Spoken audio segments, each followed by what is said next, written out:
eso hay muchos actores que no pueden hacer stand-up.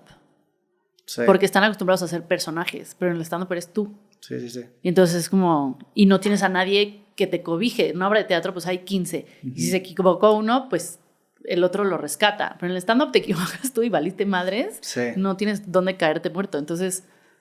Y luego está cabrón porque intentas aprender... O sea, muchas veces son habilidades que si agarras unas del stand-up en lugar de la actuación se sobrescriben. Y luego es bien difícil regresar. Sí. O sea, ahorita, por ejemplo, estoy probando un nuevo formato para creativo. Y lo probé ayer y hoy como que quería regresar un poco al formato viejo y dije, no, es como le hacía antes. Claro. Y se vuelve bien complicado. Claro, claro. Y eso lo pierdes también con la práctica, lo pierdes cuando, pues por ejemplo, cuando Michael Jordan pasa del básquetbol al béisbol, tuvo que entrenar completamente distinto y para regresar del béisbol al básquetbol se batalló porque los músculos y la movilidad son diferentes. Y usas otras partes del cerebro Exactamente. y sí, está muy cabrón. Sí. Sí, por eso yo siempre he encontrado muy interesante que la transición stand-up a actuación es más fácil que actuación stand-up. Por muchas cosas. Con el stand-up estás acostumbrado a imaginar cosas y actuarlas tú. O sea, Ricky Gervais, por ejemplo, es el único que conozco que pasó de la actuación al stand-up tan fácil. Yeah. Pero siento que porque su actuación es muy stand-up. Sí. Es muy... No es sobreactuada. Sí. Entonces, también pasa que si empiezas en el stand-up, generalmente te castean a roles que van acorde contigo. Y el pasar de la actuación, pues es, quién sabe en qué rol estabas, a ti mismo, hay como o sea, es más 100%. difícil por lo mismo. Ya a los comediantes cuando los ves actuar, son roles que son ellos. Sí. Un poco a lo mejor diferentes, Sí. pero son muy ellos, ¿no? O sea, el único que yo he visto que tenía un abanico de talento en stand-up, en actuación y todo, fue Robin Williams. Sí. Hizo drama, hizo comedia, Drama, o sea, ese güey, si dices, es un unicornio. Fue un unicornio, pero... Sí. Jim Carrey nunca hizo stand-up. Sí, empezó. Jim Carrey también está muy cabrón. Empezó Cuando actúa drama, para mí está bien cabrón. Nunca he visto... Ah, pues sí, era también muy físico, ¿no? Súper. Jim Carrey siempre ha sido Jim Carrey. Sí. O sea, solo en el Truman Show creo que lo hemos visto lo más serio. Bueno, no conozco todas sus películas, pero ahí sí es donde menos sobreactuado lo he visto. Pero en el stand-up era muy, muy, muy famoso. Tiene otra película también muy... la de... por ejemplo, también. Esa película muy está muy dura, sí, pero es que también el stand-up y la comedia, los comediantes tenemos una parte oscura a la que podemos visitar cada vez que necesitamos hacer drama. Sí.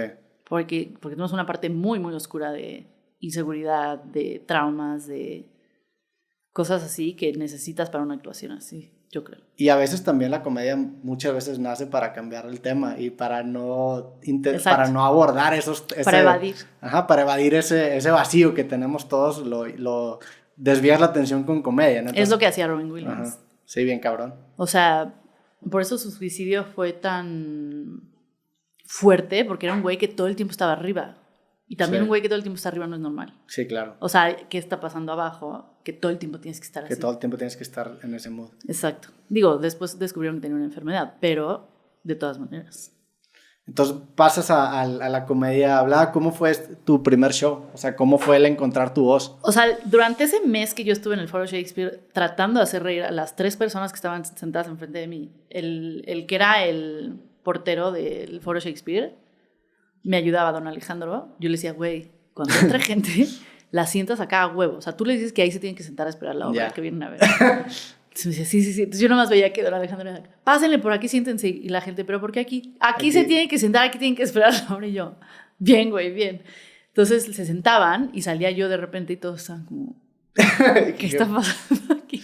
Aparte es la audiencia más difícil esa, ¿no? No mames. Y aparte les tenía que explicar desde qué era stand-up. Yeah. O sea, no había stand-up que yo empezaba diciendo, hola, soy Sofía Niño de Rivera, voy a hacer una comedia que se llama stand-up, ¿alguien sabe qué es stand-up? Y todo así. Bueno, stand-up así. Sí. Primero su mini clase de stand-up y luego hacía. Qué cabrón. Y se reían, porque como estaba probando material se reían muy poco. Además de que no me fueron a ver a mí, estaba malo. Entonces, todo mal. Sí. Ponía mi sombrerito para que me pagaran, nadie me pagaba, cosas así. Entonces, lo fui perfeccionando. Y qué cabrón lo de la explicación. Está cabrón. Sí. Yo todavía lo seguí explicando meses después. Meses. Y ya cuando llegó Colin, digamos que yo tenía mis 10 minutos, mis papás me iban a ver y eran como mi termómetro. ¿Tus papás te iban a ver? Sí, Ya. desde el primer día mis papás son como, bueno, pues Qué cabrón. aquí Para mí me está. pondría súper nervioso eso. Claro, obviamente, pero es más, es que mis papás, o sea, yo cuando renuncié y empecé a hacer stand-up no tenía nada que hacer en todo el día, porque pues, ¿qué tanto puedes crear? O sea, no puedo estar 24 horas escribiendo stand-up. Sí. Pues, tenía que ir a hacer otras cosas, entonces me metí a clases de baile otra vez, según yo, con puras chavitas de 16, ya estaba la señora de 28, en clases de ballet y en hip hop y así, en una academia que está cerca de la Condesa, y teníamos un festival como las niñas chiquitas cuando tienen festivales. Sí, sí, sí. Tenían un festival y tú salías en el festival Yo sabía el festival, pero invité a mis papás. al festival. O sea, iban mis papás al festival, se tuvieron que chutar todas las niñas chiquitas y todo, así, los hijos de todo el mundo, y ahí sale su hija Tú de eras 28. la más grande. Yo era de las más grandes. Yeah. Y sale su hija de 28 con su grupo bailando.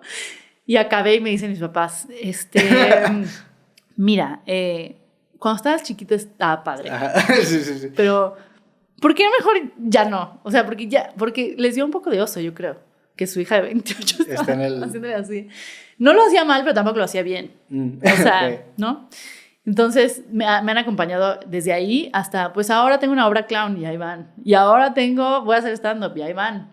Entonces, mis papás eran el termómetro de cómo estaba funcionando el material. Y ya que pasó el mes, llegó Colin, ya iba a hacer el show. Yo todo ese mes tuve diarrea. Todo ese mes tuviste... Todo el mes. Un mes, diarrea un mes. Un mes. Y no tomabas medicamentos. Sí, no, y iba al doctor y me decían, güey, no tienes nada. Y yo tengo ansiedad, eso es lo que tengo. Y llegando ese día, llegó Colin, yo me estiré, o sea, me acuerdo que estaba backstage y yo estirándome como si fuera maratón. Ok. Y Colin me veía como, güey, ¿qué haces, cabrón? Y yo, es que, o sea, este pedo está cabrón. Me presentan, salgo al escenario, digo mi primer chiste, se ríen y yo no estaba acostumbrada a que se rieran y me asusté. O sea, se rieron y yo así, y dije, no, pendeja, es lo que tiene que pasar. Entonces ya... Pero nunca se reían en los otros shows, ¿o qué? Muy poco. Pero este sí. Estas eran 150 Como en la personas tele. riendo, sí. Ok. Entonces, cuando fue explosión carcajada, y era una adrenalina y unas endorfinas y todo lo que puede generar el cerebro, dopamina, todo pasó y te vuelves adicto. Sí, bien cabrón. Entonces ya terminaron esos 10 minutos y como dice mi papá, la gente que fueron amigos, conocidos, todos los que, pues, a ver qué va a hacer. Y yo se los vendía como, güey, viene un comediante gringo. ¿Cuándo han visto un comediante gringo? Entonces lo vinieron a ver a él, a mí no. Llegaron todos como amigos, salieron todos como clientes. ¿Vendiste todos los boletos? 150. Ok. Cabían 300. Pues está cabrón. Está cabrón. Sí, no. O sea, de 3 personas que me Ajá. veían a 100, para mí era un auditorio nacional. Y los 150 no eran fans De nadie, porque Colin. a Colin nadie lo O conocía. sea, nada más y a mí era nadie la me novedad conocía. de vas a ver al comediante. Sí, y empezó a pasar la voz y todo era por mail, porque no había WhatsApp y no habían redes sociales, sí, pero en Twitter lo puse, pero pues tampoco. Sí. Entonces, de ese día no me he bajado del escenario. Desde Más ese que día. pandemia, cuando me obligaron a bajarme del escenario, pero desde ese día. ¿Y en qué momento sientes que empiezas a encontrar tu voz en el escenario? ¿Te ayudó, por ejemplo, la cuenta de Twitter, el estar puliendo un Sí. poco el cómo presentar ideas para que resuenen con la gente? O sea, ¿en qué momento encuentras tu voz? En el escenario, o sea, cuando me subía y me subía y me subía, la persona que se crea arriba del escenario, porque sí eres tú, pero es una versión de ti, el stand-up. Sí, claro. La persona que se crea orgánicamente con el público. Entonces, entre más te subes, más encuentras tu voz. Es la única manera de encontrar tu voz como comediante, subiéndote y subiéndote y subiéndote. Entonces ahí, cada show lo iba encontrando y cada show pinche, ¿cuántos shows pinches quieres? 2,000. O sea, iba a shows privados de cenas de Navidad. O sea, una vez un güey yo inventé un asistente para empezar. Ok, sí. Entonces, un güey me escribe y me dice, necesitamos a Sofía para una cena donde no va a hacer stand-up, pero se va a sentar a bulear a las personas que están en la mesa y no va a decir que es comediante hasta el final. Y yo, qué mala idea, güey. Me parece pésima idea. Pero te vamos a pagar tanto. Y yo, ok, ¿a qué hora quieren que esté ahí? Así tal cual. Y dije, a ver si no me secuestran, porque era en una casa. Dije, esto suena terrible. Sí, a ver si no se pone terrible. violento, a ver si... Sí, y lo que pasa al principio de tu carrera es que tienes que decir que sí a todos los escenarios que te presenten, a todos. O sea, entonces dije que sí, llegué a la cena buleando gente todos como, ¿qué pedo con esta vieja? Pero Se burlando reía. gente en un escenario. No, en la mesa. Ah, en la mesa. O sea, en la mesa es como si Ya. aquí yo te empiezo a bulear, tú no sabes que soy comediante y de repente te digo, ah, ¿verdad? Soy comediante. Y todos como, ¿qué pedo? Y sí se la pasaron bien, yo me la pasé fatal. Y fue como, gracias, y me dieron mi dinero y me fui a mi casa. Y yo iba manejando y decía, ¿qué acaba de pasar? acaba de O sea, ¿qué chingados acaba de pasar? Y escenarios pinches y una vez me corrieron. Pero hubo del gente en show. esa fiesta que no se enteró que eras comediante. No, al final les dije a todos. Al final. Al final el host, el que me invitó, dijo, es Sofía Ya. Niño Rivera, es comediante. ¿Qué opinan de esta sorpresa? Y todos como... Ah, sí, gracias. Muy bien, así. Yo, güey, qué mala idea. Y ya cuando empecé a encontrar mi voz, o sea, cuando me di cuenta que ya me estaba yendo bien, fue cuando podía empezar a decir que no Ya, claro. a ciertas cosas. O sea, Sí. cuando dejé de ir a bares, por ejemplo, que era muy difícil porque es un ambiente muy pesado y más para mujeres, Sí. empecé a decir como, ok, ya no necesito ir, ya puedo decir como, no, ese no, y mejor de este lado. ¿Y eso hasta cuándo pasó? Después de Netflix.